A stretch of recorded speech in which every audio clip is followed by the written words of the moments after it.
Alright everybody, game number 1 of the day. We're currently in the round of 8 here at the summer qualifier for the summer championship. And well, we have Fnatic going up against NaVi in the best of 3. Good timing actually for the support here. Anonymous, thank you for that. But yeah, it should be Poggy actually. Alright. Kiki Eriki. Hey Khaldor. Can we see some flying chicken chibi?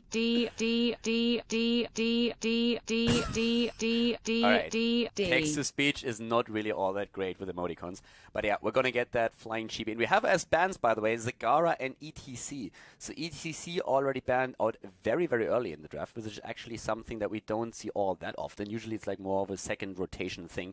But for now we have Zagara already banned on Infernal Shrines, and Fnatic locks down Greymane for Quacknick. So actually delayed today's stream a little bit, because apparently he killed his microphone or his headset just before the game started, so I think he's using his webcam mic right now.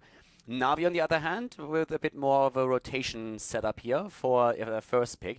Keep in mind that Zul and Liming are actually not banned yet, so both of the teams are actually evaluating other heroes a little bit higher than that.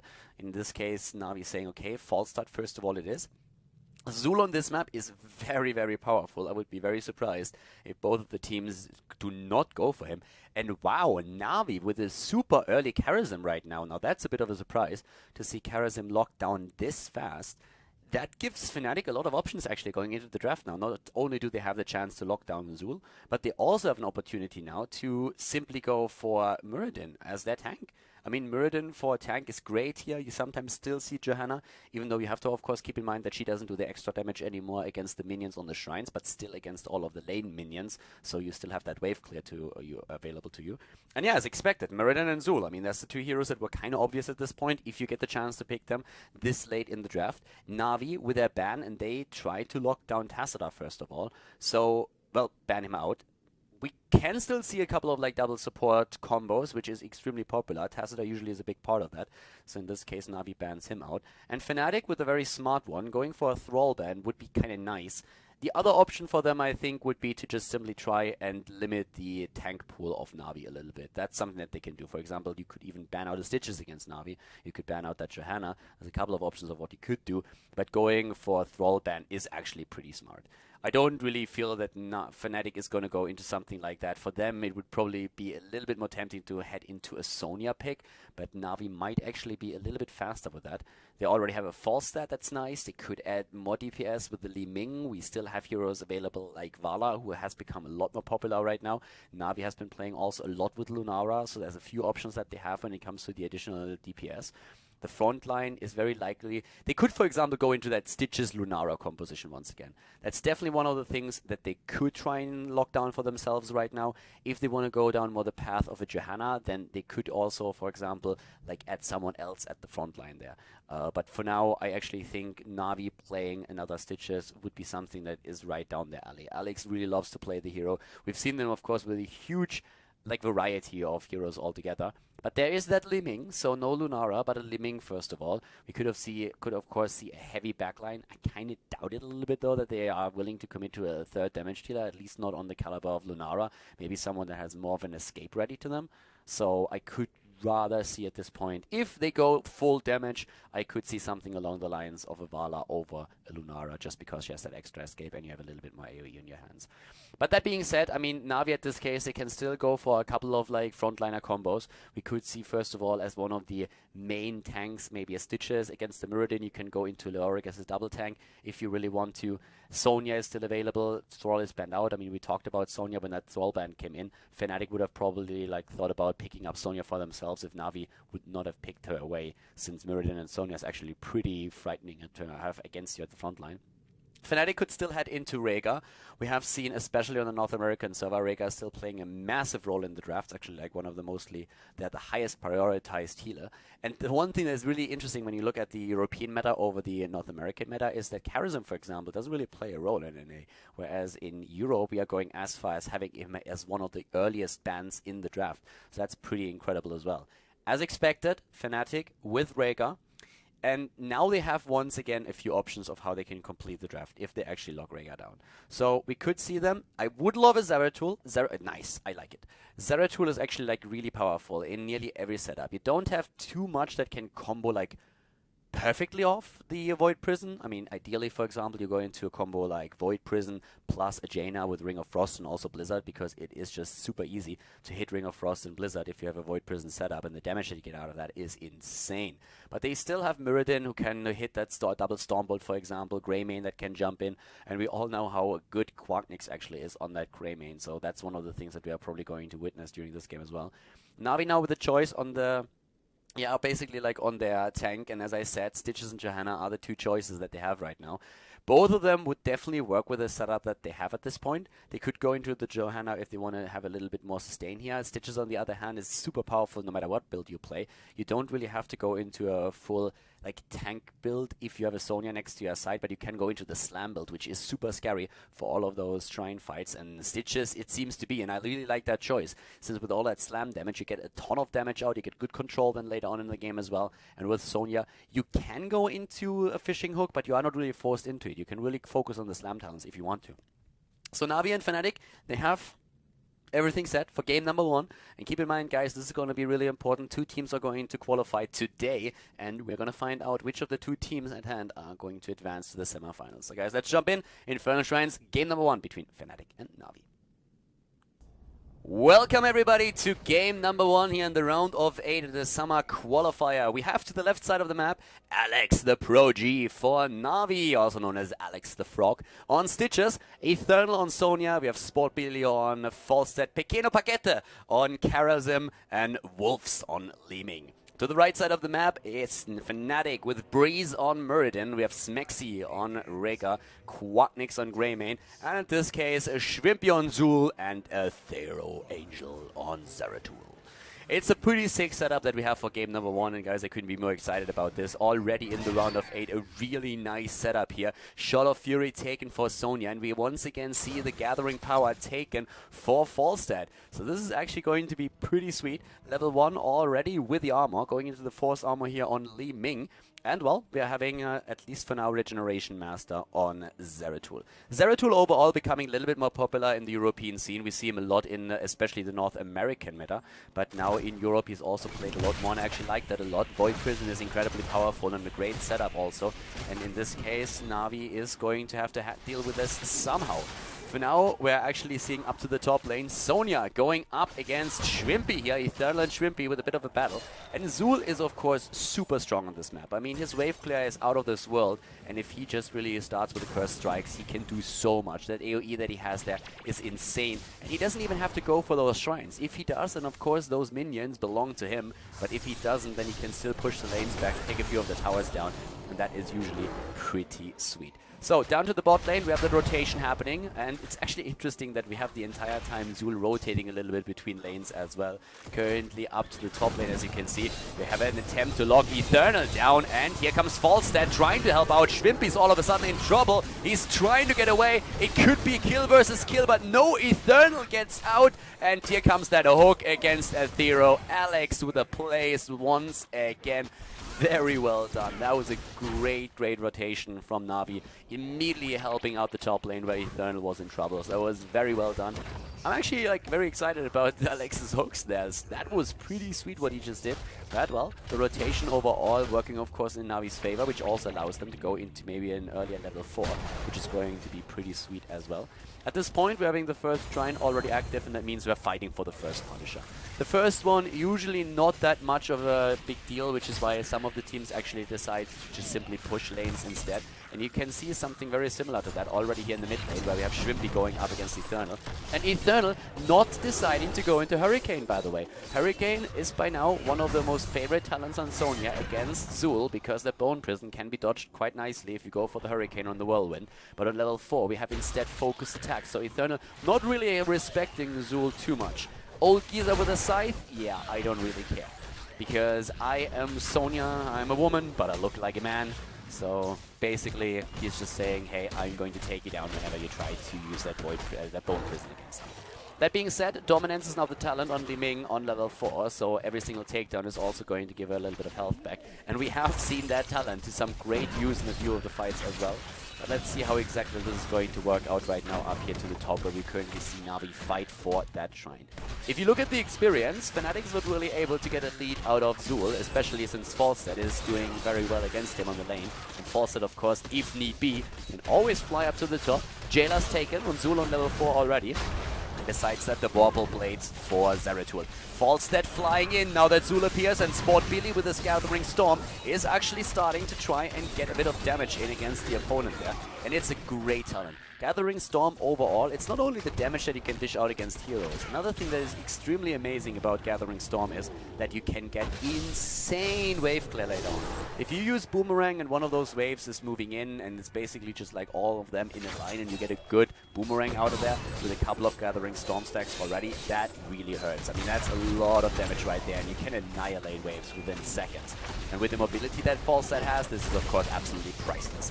Already at the top lane, the jump on the 3 heroes here. Wolves goes down, Li Ming is dead, Gran Paquete is trying to save a few of them, but Charism is also annihilated, and Alex body blocked by Zeratul. Great play here of Fnatic. They're playing really well, and that gives them level 7 and also a lead overall in experience.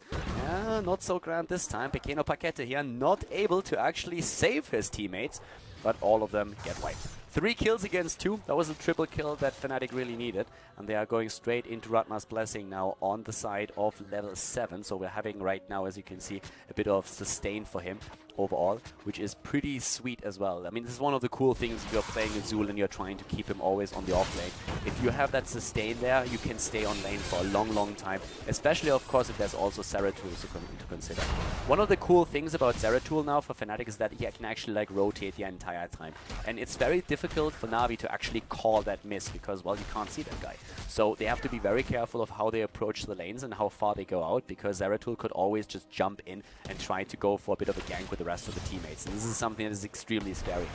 Alex, by the way, went into the Hungry for More and the Amplified Healing. He has the Toxic Gas still taken as a level 7 talent, but as you can already see, we're not seeing him with the focus on the Slam build, which is very nice if you're trying to go there for the extra minions on the shrines. But it's still something where you can actually do a bit of work, and especially, of course, it's like function as that tank in the front line that is trying to soak up the entire damage and hopes to create some space for the teammates. But Fnatic is in a slight lead right now, and they are actually rotating quite well here on the map. They are starting to move into the mid lane, where the towers are already out of ammunition.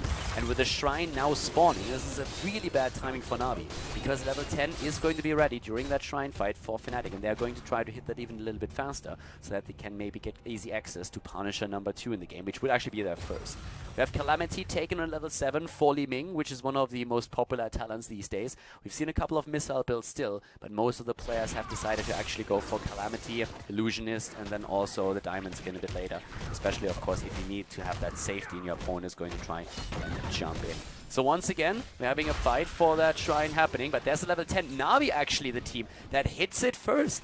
Very well played by them. They get the earlier level 10. Both of the teams now on it. Playmaker has been chosen by Breeze, and we have the Poison Nova as well. Over in North America, it's actually the Skeleton Mages that is way more popular, but in Europe, every single one of these pro teams, at least right now, favors the Poison Nova. It's an absolutely insane talent if you're getting jumped by a heavy melee setup of your opponent. Already Playmaker used, and Eternal basically just pushed out of the fight. But a lot of the heroics are in cooldown right now. Purifier has been chosen, Wrath of the Berserker. Here's the Poison Nova, hitting 3 actually. In comes the Void Prison, great Void actually, but Alex is able to move in. They could not isolate him as they hoped for. And at this point, Quacknix is just finishing the job on the shrine and make sure that they get the first Punisher. Sport Billy is dashing away. Quacknix, he wants the kill, and he nearly gets it. He might still, but not quite. Wolves is there, lasering them away, going for the full show. Fnatic, they get the Punisher, they push in, baited into the fort already, and at the top lane, Eternal was trying to burst another wave down so that they could have put some pressure on the fort as well. Immediately we have a Thero over there trying, of course, to take the wave down, and he can easily do that. Not too much has died to the bot lane yet. 2 towers, that's all that they've lost. The early Punishers, not really all that strong, but we can actually like see them later jump in and do that cardboard style. Right now, as you can see, we're having at the same time now also the heroic abilities. I mean, we've seen most of them already in play. We've actually seen the Palm here, so Pakete is going to try to go for that. We're seeing Breeze now in a position where he's still soaking the experience at the bot lane, and everybody else went back and is just like waiting up right now. So a couple of the talents that are really going to be important over for the next few fights is especially, of course, that Void Prison as a setup, and let's not forget about that Poison Nova. Poison Nova is actually one of those abilities which is really powerful if you're going up against an opponent that is playing a very melee-heavy setup. And we have 2 ranged heroes on the side of Navi, but we still have Charism, Sonya, and Stitches, and well, Failstat down here has actually been taken down. Keep in mind that Sport Billy is playing now for Navi. Eternal is in a bit of trouble there. So Sport Billy is playing for Navi now. After, well, the Sandwich Monkeys, at least the original lineup, disbanded, we have now Sport Billy with Navi, and he's playing a completely different role. He played a support back then, and now he finds himself on one of the assassins, and he actually likes that role a lot more. He said, personally, I mean, I've been talking to him a little bit, and he said that he feels he can do much more. He can like make way more impactful plays when he is on a ranged assassin. That on the support role, he didn't really mind playing it, but he feels a little bit more more confident with his assassin style so far. And I've watched a couple of the scrims that they've played, and he looked really strong there. But of course, they're going up against a very tough opponent now as well. Fnatic, they had a couple of problems in Katowice, and in the end, they did not qualify for Korea. But the team is, of course, quite strong, and they are trying to change that, especially since the Summer Championship is going to be in Sweden. And that's one of the things that they, of course, want to attend. I mean, it's basically a home advantage that they have right there. The teams are both on level 13, and that gives us another fight on the shrine here for Punisher number 3, with a static shield now taken after Ratma's blessing. Also the corpse explosion and the unfettered assault, which is going to make it a little bit more easy for Greymane to jump in for these. Already the jump here, and we have both of the teams trying to look for an angle, but they make a few plays happening. Especially Zeratul has now the option to jump in and jump out, since he chose straight away his wormhole. Here comes Breeze though, he's really low at this point. He gets hooked in, and there's the kill. In this case, he just doesn't have that avatar available. Playmaker can be a great talent, but at the same time, well, if you don't have that avatar and you are the only frontline or the only tank of your opponent, of your team, sorry, then that can cause a bit of a problem, especially pre-level 16. And that's exactly what we've been seeing here. So that was an issue. Another problem was also that Smexy didn't really get that Ancestral hit. That was actually like a big problem. If Ancestral is hit there in time, then he is going to be completely safe. But I suppose that at this point they didn't really think that Alex would be able to land this hook. And without the hook, Breeze would have been safe. He actually started to jump out. We are not really part of the communication process here, but it looked a little bit like that Ancestor was not really used to this. Still, you can of course like always throw that out. We have a level 14 versus level 14 at this point, and in terms of kills it's 4 against 3. Athero already going for Sport Billy, and they're slowing down. Sport Billy is in trouble. Mighty Gust being used. Breeze was still on the unstoppable frames, and Athero can use the Vorpal Blades to jump back in. Even the Mighty Gust does not save Falstad here. That was actually like a bit unfortunate for him. Oh, but the hook against Athero, and yeah. So 2 things happened here, in case that you didn't really notice that immediately. Gust, first of all, pushed everybody out except for Breeze because he jumped at the same time. And the Dwarf Toss still has a couple of unstoppable frames that you can also use to dodge the Bone Prison on your opponent. So that's another one of the things that you can actually like make happen. And also, Aethero Angel, of course, has taken Vorpal Blades on level 4. And that allowed him, after the Mighty Gust, to just immediately jump in again right next to Falstad and finish him off. So even though we had like him trying to somehow escape there, in the end we are seeing Falstad still die, Sport Billy not able to save himself. And that's 5 kills against 3 now. And in this case it means that we're having level 16 probably going to hit it a little bit faster for Fnatic. When it comes to the damage output, by the way, we're currently looking at especially Greymane on 22k, but look at that siege damage on the side of Zul. As already predicted earlier, I mean, he is a beast, and we have him on 100,000 siege damage. Alex with the hooks, once again. This time it doesn't really work out properly for him. He's, by the way, currently at 24 extra stacks, will be hungry for more. That's 720 extra hit points already, so not too shabby for him. Up to the top, we're having at the same time Sport Billy dealing with the camps. He still has the mobility, even though we don't see him with epic mounts yet. Level 20 isn't here yet. There's a lockdown attempt against Eternal. Keep in mind, he does not have Hurricane. Both of the teams now on level 16. And yeah, Breeze jumps the hook. Nicely done here. Once again, the unstoppable frame saving him. That was a very good reaction. He saw that hook coming and reacted immediately. amplified damage on Zul. They're having now after Illusionist also the diamond skin taken. And the fishing hook on Stitches. Alex went into Remorseless on level, Relentless on level 13. And besides that, the team's fighting for it again. Here comes that Void Prison, but not really the setup that they were hoping for. Alex already with his own heroic ability going for the Putic Ball. Another decent hook, but Breeze jumps out. This time he has Stone Form and he uses it. We are having NaVi still in the slide lead when it comes to the minion stacks. In the back, Aethero is waiting for an opportunity. He's trying to go in, but here comes Wolves with a Calamity. Blinked in, teleported in. Breeze still with the zoning. Nice moves here to save his team, but the problem is that he's already out of his Stone Form. He needs those heals. Smexy didn't use his 10 yet, and we have also Haymaker still in play. Most of the cooldowns of NaVi have already been used, but we could see Fnatic try and make that play here. Schwimpy is low, needs to be careful on his Zul, but they're starting to go in once again. Still the Poison Nova is ready, and Schwimpy is actually using it. He hits 2, he hits 3, here comes the Mighty Gust, and the Punisher ends up in the hands of NaVi. I'm a little bit surprised that Fnatic didn't engage here. They had all of their heroic abilities up except for Void Prison, and Fnatic didn't have, like, they had most of them actually in cooldown. The only one that was off cooldown at times was that Palm, but we had NaVi just like skirting the edges. They were a little bit afraid to jump in, they were afraid of the damage, and now they have to deal with the Punisher. Breeze with another great Dwarf Toss here, making sure that he just hops over the hook. Well done, using those unstoppable frames to his advantage, but overall, they're starting to struggle a bit more here. So once again, NaVi trying to apply pressure in the mid lane. Now they have that Punisher still pushing the bot lane, and they want structures, and they are getting them. They go in once again in the mid lane here, and they really put the pain and the hurt on Fnatic right now. It's the pain train, and guys, it's coming. At the top lane, we're seeing still Zeratul trying to save one of the forts, but it's out of ammunition as is, so that's another big problem here. Bot lane, Quarknix is making his way over there now as well. And when it comes to heroic abilities, we have everything ready, but Zeratul is down. Even had the Void Prison in this case, but he couldn't use it in time. Playmaker did not really play a role in this game. Breeze might have been well advised to go instead into his avatar. Of course, if you have Azul with you, especially with Ratma's Blessing, it's one of those heroes and one of those talents that can more or less function as a bit of a, I want to say like a murdered sidekick. It's basically the Robin to Breeze's Batman. That's what we're seeing here. You're not really a full tank or anything, but you can still tank out some of the damage. Alex is trying to time that camp at this point, which is actually pretty cool. So yeah, he's trying to delay that a little bit and allows the rest of his team to move to the bot lane and already work on the second one. So that's going to be 2 camps pushing at the same time. And they will most likely rotate to take the third one as well, and could of course always try to claim the Bruiser camp up to the top left too. Keep in mind that we have now them with half a level lead, and that means we could definitely see them head into level 20. Probably not in time for the next Punisher to be announced, for the next Shrine to be announced, but still, it's 5 kills versus 4, and we're having Falstad just like flying all over the place, trying to get his position in. Falstad, by the way, in this case, on his Gathering Storm, already at 50, well, it's not really too crazy. 54 extra damage is pretty solid.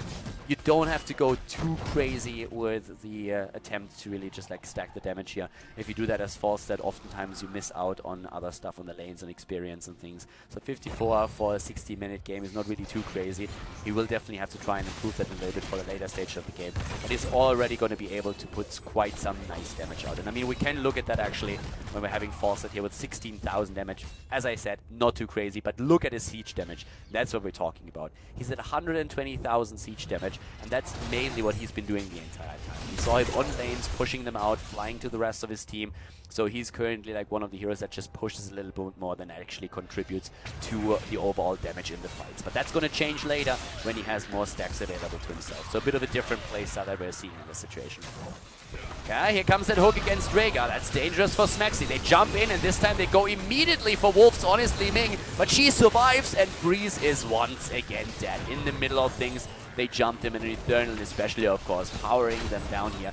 Very well done. And without the tank, there's absolutely no way for Fnatic to engage into this battle right now. Another hook! Oh my god, Alex with the crazy hooks here, getting this one in against Greymane. And that's, of course, another big victory for them. A 5 versus 3 situation.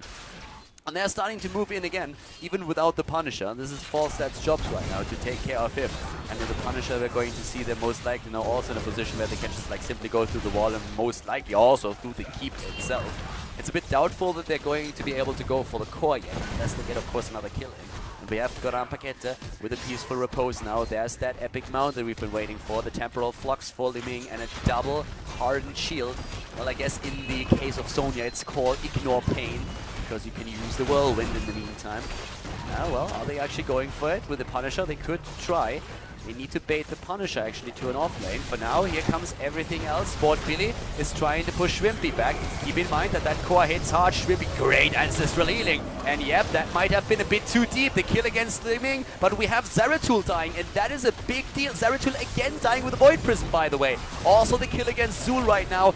Falset is dead, and Karazim falls as well, but with the help of the Punisher, it's a kill against Mirrodin. Only Rhaegar and Greymane are still alive, but we have Sonya falling. 20 versus 20. Quarknix drops 2. Alex is on core together with the Punisher. This is going to be a close one, but it looks like he might be able to finish this, at least if he gets the kill against Smexy. The dog is running, and Alex just simply starts to focus on the core. He's incredibly low, but he might be able to pull that off after all. Yeah, here comes Smexy once again. He's trying to go in. There's already the attempt of a defense, but this is looking bad. 10% on the core. Alex is taking down Rhaegar, and this is going to be the end of the game. It was a close call, but they are able to finish it after all. Yes, it's Na'Vi. They take the lead in this series against Fnatic, and we're going to jump into game number 2.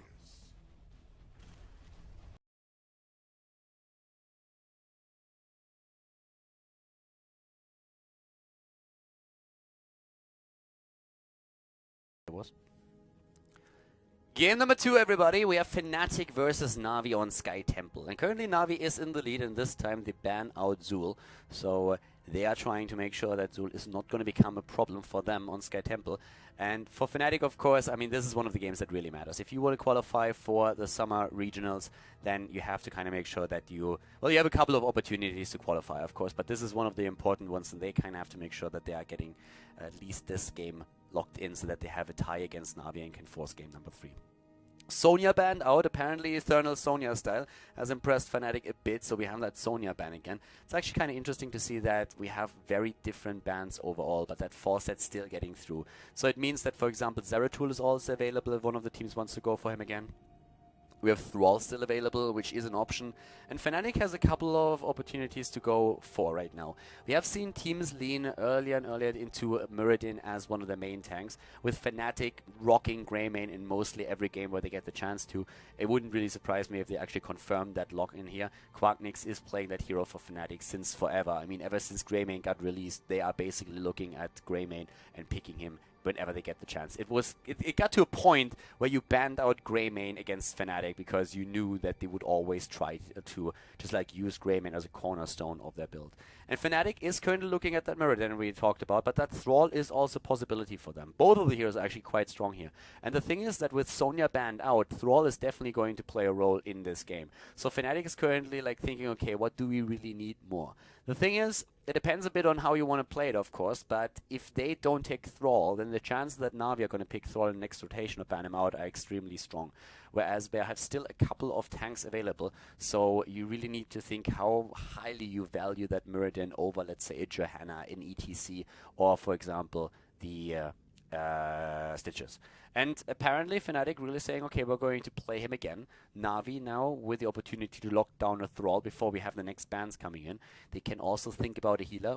Last time actually they locked down Karazim extremely early in the entire draft. Pakete really trying to play the hero here as soon as he could. But we have with Rhaegar, of course, a very nice alternative as well. But it's kind of likely that Na'Vi is going to try to look for the same option again. I mean, on this map now, we have a couple of opportunities for Na'Vi to pick heroes that in the last game were banned out. ETC is one of them. There is a high chance that ETC actually gets banned out if the teams don't go for him at this point. When we're talking bans, there's also like a Zeratul a Tassadar, for example, that you can get. There's a couple of things. Like Na'Vi has to first of all think about how they want to play, set everything up. We could see a double tank line, or we could see them going into, or like a solo tank plus Thrall or double tank, or we could see a double support. And with them locking down a Karazim like they did in the last game, it's very likely that we're going to see them with a solo support play. Karazim, usually not really the support that you pair with another one. I mean, you could of course always go into that Tassadar as well. If they would, they wouldn't do it now, but that's a bit of overkill and usually like leans more towards a melee assassinate to try to keep alive. For Na'Vi, Thrall is definitely an option at this point. They could also go into a Li Ming if they want to have the extra damage.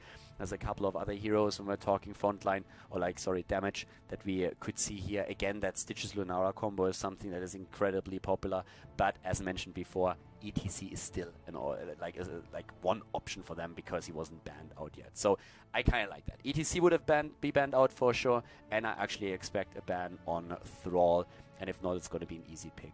Looking at the lineups right now, I suspect that Na'Vi is going to be the one to look at a Thrall ban, because it is another interrupt against ETC's Mosh Pit, and Muradin is already one hero that can stun that out, so that's going to be a thing. Keep in mind that you can actually cleanse a lot of these stuns, so that's one of the things that they could do. I don't really feel that you need to ban out Stitches in this case, as Fnatic was showing that for a second. A Zeratul, on the other hand, would maybe make a bit more sense. I'm not 100% certain if you have to, though. I mean, Zeratul can be quite annoying. It's definitely something that Na'Vi could do. They could play a Zeratul, that's definitely true. But when we're talking about like potential damage, we have seen teams move away from Jaina. If not for that, I would have like pointed out that Jaina could also, of course, do the trick once that the Mosh Pit is established. But most of the teams seem to be very unwilling to play a Jaina these days. So Fnatic bans out Li Ming instead. Na'Vi definitely going to look at that Thrall ban right now. There's a couple of other heroes that they could also like ban out. They could even like think about limiting again the supports. Even a ban on a hero like Tyrande is an option at this point. Depends on how Fnatic, of course, again, wants to play it here. I mean, Fnatic could go into a Muradin Tyrande, could just try to burn targets away at the early game and dominate the rotation between the mid and top. That's an option. There's also still a Zagara that can be played. But Na'Vi is actually about to ban out Tassadar, which I personally find a bit weird, to be honest with you. I think there were better bans than Tassadar, but it seems like they're a bit afraid of that double call. Alright, the Ghost Dog is coming in. That Twitch alert seems to have problems. And there's the Thrall. As mentioned, they're going for Thrall. Get rid of that hair Muradin Chibi and replace it with ground Muradin. Alright, Muradin it is. It's actually been ages since we had like a Muradin. And thanks to Apocalypse Sam, yeah, I have no idea why that didn't really turn up. But Thrall is locked down. I mean, we actually expected Thrall to be taken here. And here's that Zagara that I just mentioned as well. Now, Zagara is a great pick because it would also synergize very well with what Na'Vi currently has. You have a good disengage with the Maw, but you also can use that Maw as a setup for ETC Mosh Pit. So that's one of the reasons why that would be great. Also, you have two of the heroes that you can put frontline. It's one of the reasons, actually, why Fnatic doesn't even have to necessarily go for Zagara. They lock her down, so they have two heroes now they can be put down to the front lane. It's most likely going to be, bot lane. It's most likely going to be Zagara. But for Na'Vi, we... Again, something along the lines of like a Zeratul Jaina would, for example, be extremely strong for them now as well. The problem always is that Jaina is a hero that in the European meta is very rarely used, actually to an extent where I'm sometimes a bit shocked that she's not picked. So Europe is starting to completely disregard her. Instead, they need a front, like a bot laner. They could use Falstad if need be, but Chen against Zagara is actually like a very common theme. That could result in Zagara taking the top lane and Thrall going down to the bottom. We have seen that before, that Thrall is going up against the Chen because Chen can bully Zagara too hard, and Zagara suddenly starts to become part of the top lane or even like a rotation. Not really rotating too much, but the top lane can definitely be established there. And Na'Vi, when it comes to damage with this setup, a Vala with Rain of Vengeance would be very sweet to capitalize also on the Mosh Pit that ETC can dish out. In this setup in particular, I would really dislike seeing Strafe, since it can be stunned out by Muradin, by Thrall. Zagara can also like Maw. I mean, it's of course not the most common interrupt against the Strafe, but still it happens. And if you want to capitalize on ETC's Mosh Pit, or just on the stun, then Rain of Vengeance is great. Also, if that Thrall is getting a little bit too touchy-feely, then having a Rain of Vengeance is for Vala also a nice move. Fnatic thinking about Malfurion. Now, that is interesting. Malfurion's roots work very well with Zagara, so if you can get the roots and the lockdown, that's nice. We have seen also a few other builds right now, where players are actually starting to focus a little bit more on Malfurion's Moonfire for wave clear. Bakery has actually talked in one of the talk shows about that. But it's still interesting that Malfurion has actually taken over the potential Rhaegar here. I mean, we had a couple of healers that they could really have aimed for. Malfurion is not going to be the best support for Greymon or Thrall. I mean, he has the heals, but it's more like an overtime thing. And in the fights themselves, he will have to resort to his Tranquility. There is not too much in the sense of AoE damage on the side of Na'Vi that you need Malfurion for. For the longest time, he was a bit of a counterplay to, let's say, Kel'Thas, for example. But right now, we still have Vala probably going to go into that hybrid build with a multi-shot and auto attack. So you have a bit of auto attack damage that comes in. Chen has the Breath of Fire. We have Falstad with the Boomerang build, most likely. So that's a few things to really consider here. But Malfurion is a hero that is starting to make his way a little bit back into the meta, but most of the support players don't really think that he is adding too much to it. NA prefers him a little bit more than Europe right now, but as I said, Europe is starting to play him again. And I think they really try to capitalize on the rules here, so we have to actually watch out how they are going to play it. I'm curious to see if Malfurion is going to have an impact here or not, but we're going to find that out in just a bit. So guys, let's jump into it. Fnatic versus Na'Vi, game number 2 coming up right now.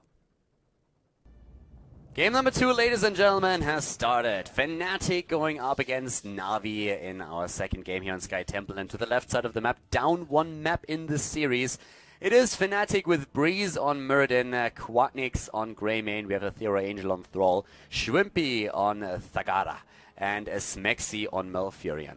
To the right side of the map, Na'Vi in the lead at this point with Alex the Pro G on Chen with Eternal on ETC, Wolves on Falstad, Sportbilly is playing Vala, and we have Gran Paquete on Charism. And going into an arrow build here. So Vala not with that multi-shot auto attack hybrid build that has become so popular. Instead, it's an arrow build with a siphoning arrow on level 1. We're also seeing Gathering Storm taken once more. And besides that, Zagara, where is she going to be used? Chen took position at the bot lane as expected, so I suppose that Thrall is going to try and meet him. And yes, Zagara is starting to move up to the top, so we're going to see her at the top lane, as already talked about during the draft. So kind of starting off as expected, we're seeing Malfurion also with the Moonburn.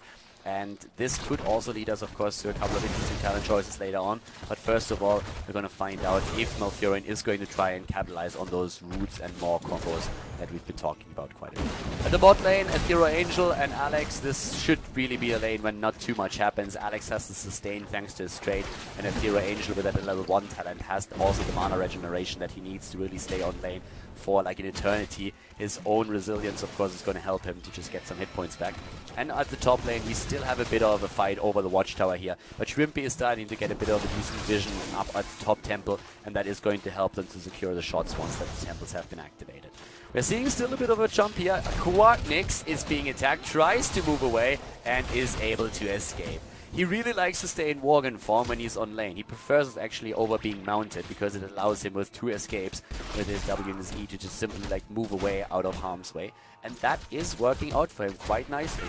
So currently, Quatnix just sitting on lane. Here we are seeing Breeze in a bit of a battle with Eternal, but thanks to all the vision that Zagara has in the top lane and the pushing power that she also brings to the table, we're having now Smexy on the temple, getting the shots in, and at the same time, Shrimpy with a bit of pressure play against the minions. That means, though, that we have 3 heroes in the middle fighting for temple number 2, and Breeze alone is not going to be able to really contest that. So we are just seeing rotations happening on the map. With now even Alex starting to join the fun here. That leaves Thrall very much alone. Alex is starting a bit of a rotation between 2 lanes to get the experience soaked up. On level 4 we have now Elude's Grace taken for Malfurion for the extra range. That's going to be very helpful with his roots and also with the Moonfire. Puncturing Arrow for Vala, plus Chen going straight in instead of like swift reflexes into amplified healing, and makes his way back down to the bot lane to soak the rest of the experience. Running into a bush against the Thero won't be able to do too much here. Already in the mid lane, the fight now starting over the last few shots on the temple. It's actually looking like Fnatic could win that, and that would bring them into a bit of a lead. They already have a slight experience surplus, but it's a 4 versus 4 situation, and they seem to be willing to fight for it. The Hunter Killer is already pushing Sportbilly back, and they are running out of mana fast. Na'Vi, that is, at least when we're talking Sportbilly, and Vala is the main damage dealer. Breeze still doesn't really want to give those shots up, but I guess he will have to. So he's moving away, having Protective Shield chosen for Charism, and we have again up at the top lane Zagara already in position. So an early level 6 for Fnatic right now. Nothing really too crazy yet, but they are doing well. And with Zagara having access to a level 4, she can now finally start to put some pressure on the lane. But of course not if she is up against 2. And that's where Wolves is getting the damage in. Vala dying at the same time in the mid lane, but Shwimpy, the counter kill up to the top. So yeah, Job well done here. It's a trade at least. And to the bot lane, we're still seeing a Hero going up against Alex here. So yeah, Chen, of course, absolutely not impressed. I mean, he is a bit of an old drunk. And he is starting to be a mean drunk as well, because the more he drinks, the more frustrated a Hero gets since he can't get any damage in. We're seeing camps taken on the map as well. And the entire setup that we are seeing right now is already leaning towards level 7. And the second temple that's going to be activated at the bottom. None of the teams were really able to pressure the wall. Oftentimes your goal is to take down your opponents well at the bot lane so that you get a bit more sustain and an advantage over the fight. That didn't really happen here. So instead we are just seeing experience soaked on lanes and them trying to just like win the rotation later. Camp is going to be timed with the particular temple activation. We have another camp taken over there to the right side where we see exactly the same thing happening. Eternal is currently delaying this one. And in the mid lane we have Breeze already going for EXP as well. The build for Falstad, gathering Storm into power throw into Boomerang. Europe doesn't really like the Flow Rider on 4 and Ericast on level 16 too much. It's a very popular build for Falstad in the US right now, and we've seen it a couple of times in Europe as well. But the predominant build is still going into power throw regardless, which allows you to stay a bit safer on Falstad and to, of course, get that in from a distance, but you don't really have that cooldown reduction. I'm liking the push at the bot lane a lot, by the way, for the reasons that we pointed out earlier. If you get that one well down, then you're in a great spot. There's, of course, counter pressure up at the top lane, so it's both of the teams going more or less for a trade. But the situation is better for Fnatic. They have a much better push here going on at the bot lane where that temple is going to be. So they not only go straight for that well, but they also pressure Alex a bit more. And now that they took the well out, they have an easy access to that temple here. And it's very unlikely that Fnatic is going to be willing, that NaVi is going to be willing to fight there. So for Fnatic, this is a great position. Breeze is actually moving to the top lane to help out with the camp over there. And that's so far working out quite decently. The shots at the bot lane are fired. It's going to be a 1-4.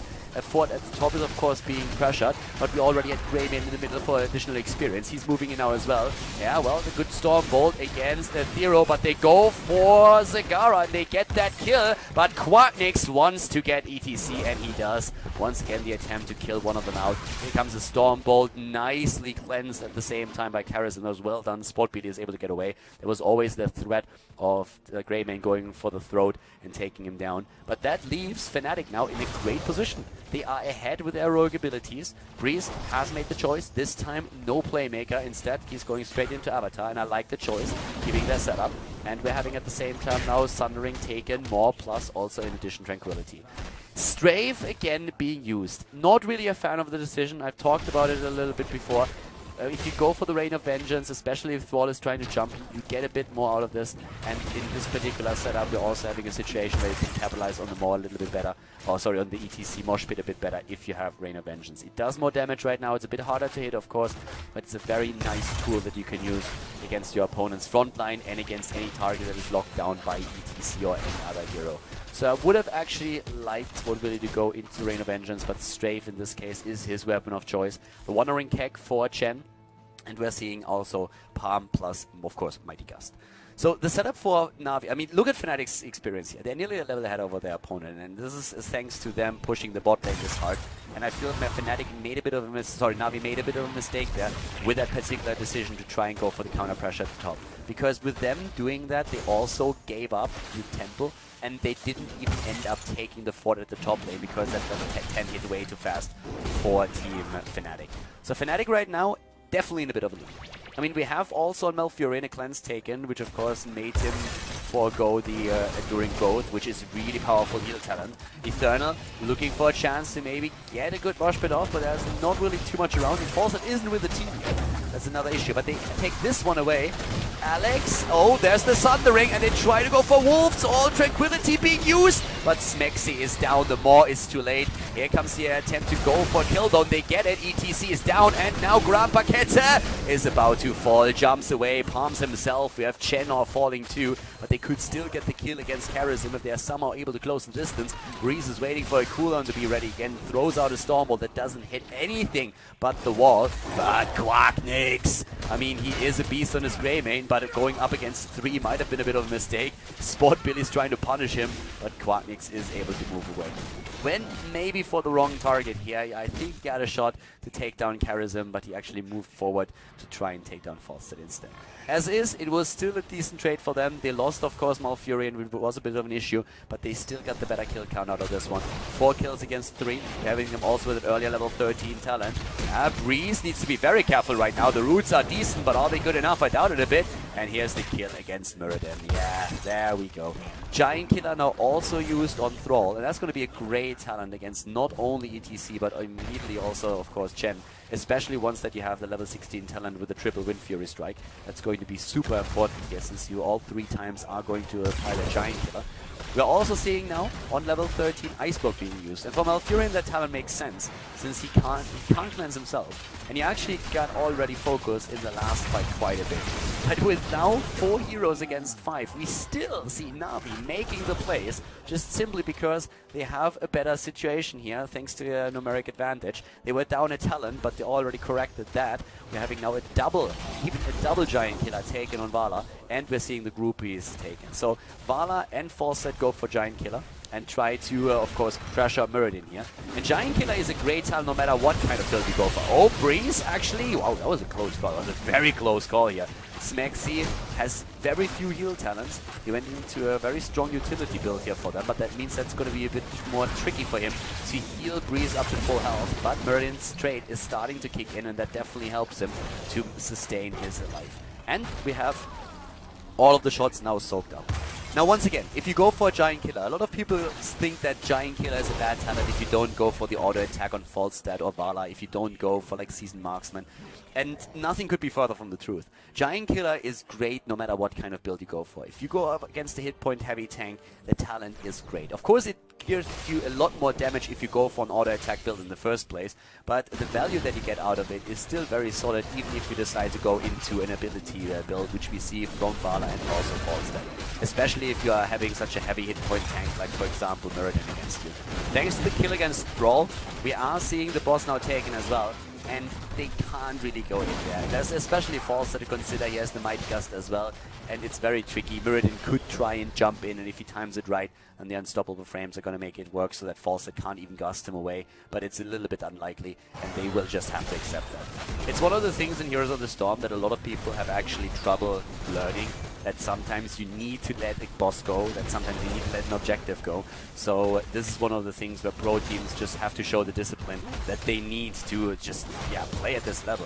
If they would have jumped in right now in a 4 versus 5 situation and tried to steal that boss, they would have probably lost 1 or 2 heroes and then would have found themselves in a vicious circle where they're always like 1-2 heroes down in numbers and would have definitely lost the game. But right now they might be slightly down in experience, might also lose the fort at the top, but they're still in a decent position. The boss was still very early in the game. I mean, there was a 10-minute boss that we saw there. So started roughly at the 10-minute mark and therefore not really too crazy. The scaling changes are hitting once again at level 11 and 16, but even with that, even like 11 or 12, it wouldn't have really mattered. Like at this point, the boss is not going to do too much, especially if your opponent is in a situation where they're not even pushing with it because they realize that it's going to take, it's taking a bit too much of a risk. So right now, we're seeing both of the teams aim for level 16. In terms of damage output, by the way, we're seeing Vala on 28,000, Thrall on 27k, and when it comes to Siege, Falstad, as mentioned, with that Gathering Storm build, plus also Greymane on 66k right now. So both of them actually on very similar numbers here at this point. When we're looking at the talents now, on the other hand, we're having Pressure Point taken, and this is really where the fun for Chen begins. Pressure Point is an amazing talent to lock targets down, and you can do so many dirty things with it. As expected, the Tempest Fury has been taken. It's going to work great with Giant Killer to put pressure on heroes like Chen, and the Tenacious Roots. That was to be expected after they combo Zagara off with Malfurion, but Smexy needs to make sure that he stays in the back and waits for the Maw to really come into play. Temple is going to be fought over here, and we have for Vala right now also blood for blood taken. So they start to go in once again. Breeze already like dancing at the corners of the temple, trying to make sure that Alex can't get those shots in. Both of the teams waiting for a chance to jump in and blow one of the targets up. Breeze is now with Stoneform in a great situation. Here comes the Stoneform, but Wolves is countering it with a Mighty Gust. Nice lockdown on the other hand. That was a great move by Malfurion. Good palm though, and Quatnix has to move away. Tranquility is trying to heal him up once again, but Greymane is powered away by Wolves. Nice move, and here comes that mosh pit. Oh my god, Na'Vi with such a great control here. They get the triple kill out of it. And it was an extremely well-played team fight. They were waiting the entire time for Fnatic to make the first move, and exactly that happened. Thrall moved in with the Sundering, Wolves was just waiting for that to happen and immediately countered the entire engagement with a good Mighty Gust, pushing them away.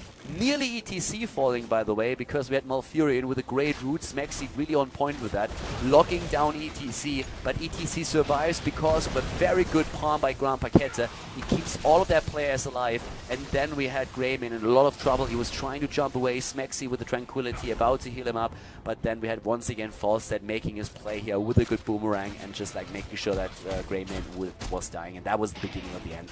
So really nice plays here. Everybody completely on point on the side of Na'Vi.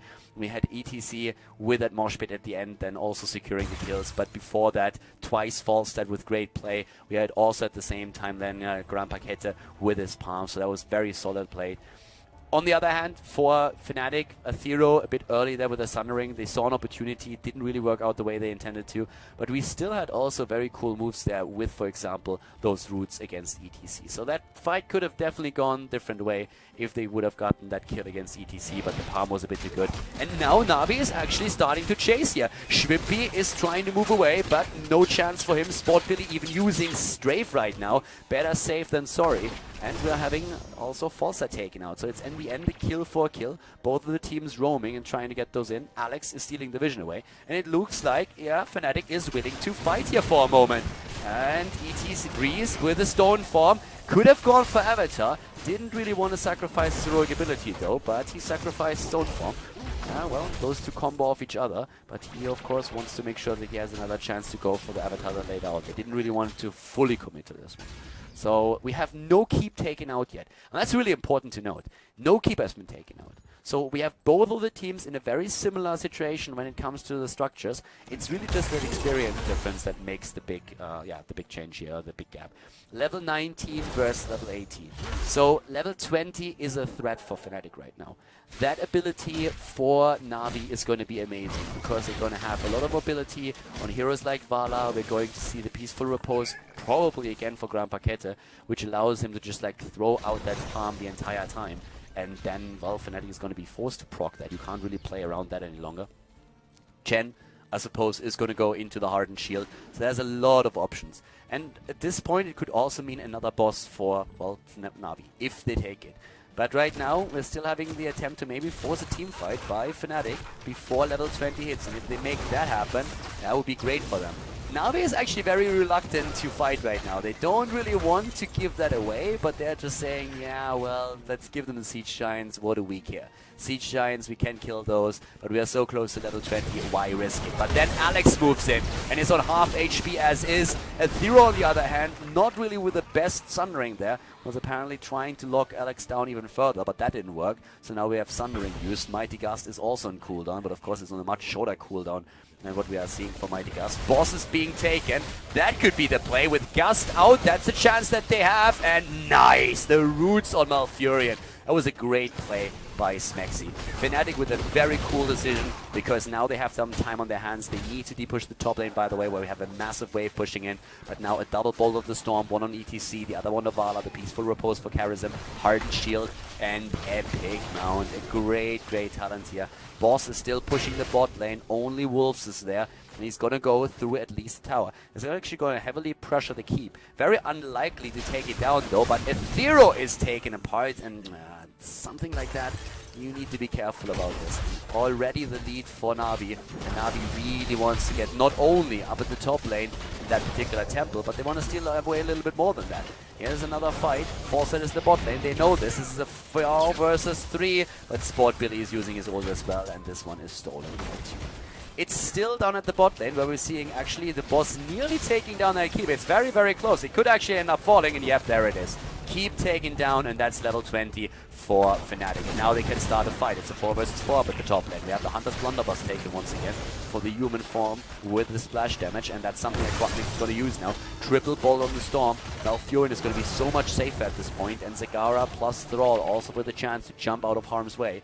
But that's a really solid situation. And this one is not even going to fall. This keep is, well, actually, they are going to take it. My bad. I actually thought they had already a lot more shots collected on that temple, but they didn't. So it is going to fall because we just now have Thrall back, and he's going to be a bit too late. That temple is going to eliminate the keep. It is down, so it's an exchange in keeps right now.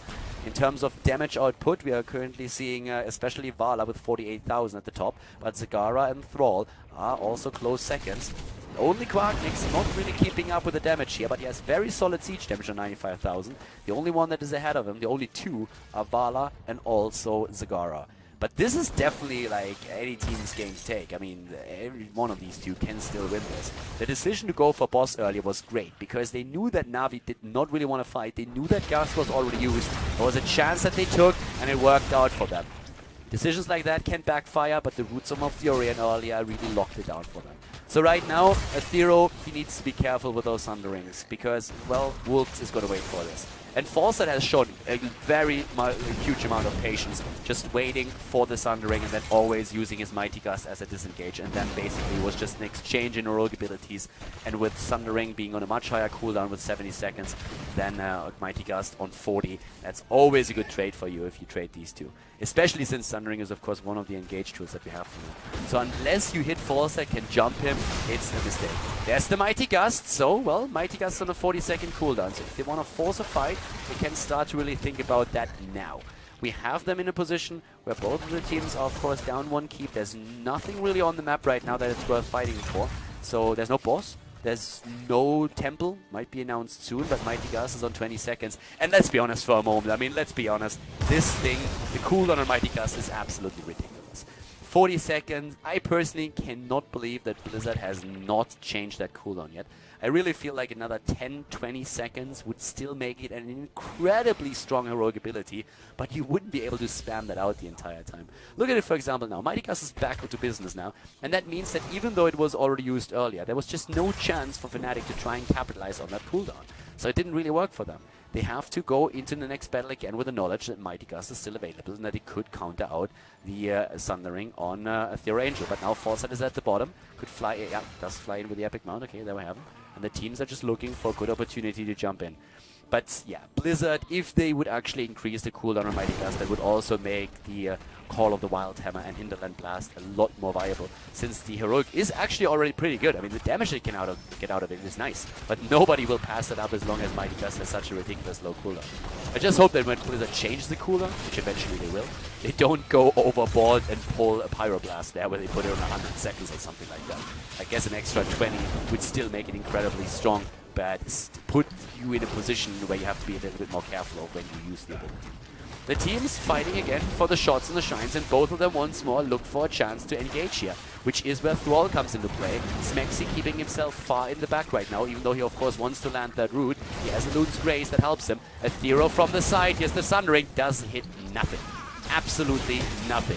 And here comes the counter engage. Immediately Breeze with the Avatar goes into his abilities, and we have Tenacious Roots being used. Stonefall for Breeze keeps him alive a little bit longer. Quarknix jumps in, jumps out, and Mighty Gust has been used. So basically the fight is reset at this point. Also, another thing that actually happened is that Vala went for the strafe, but was interrupted in this case.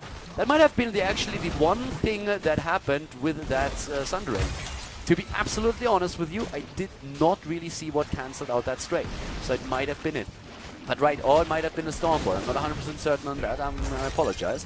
We are having at this point both of our abilities though in cooldown. And Mighty Gust is down for another 10 seconds. And Navi is very, very eager to not engage right now. They are very hesitant. But they have at the top lane control over another temple. So they don't really have to jump into any of these fights. But look at that keep in the mid lane. It's nearly down. The same happens also to be the case for the opponent's team. Nice Mighty Gust here. Once again, Wolves is trying to attack Malfurion. Good ice block. And now they're starting to jump in again. But a nice mosh pit. Here comes the Tranquility. He's trying to keep them alive, but the kill against Zagara is starting off that Fiesta.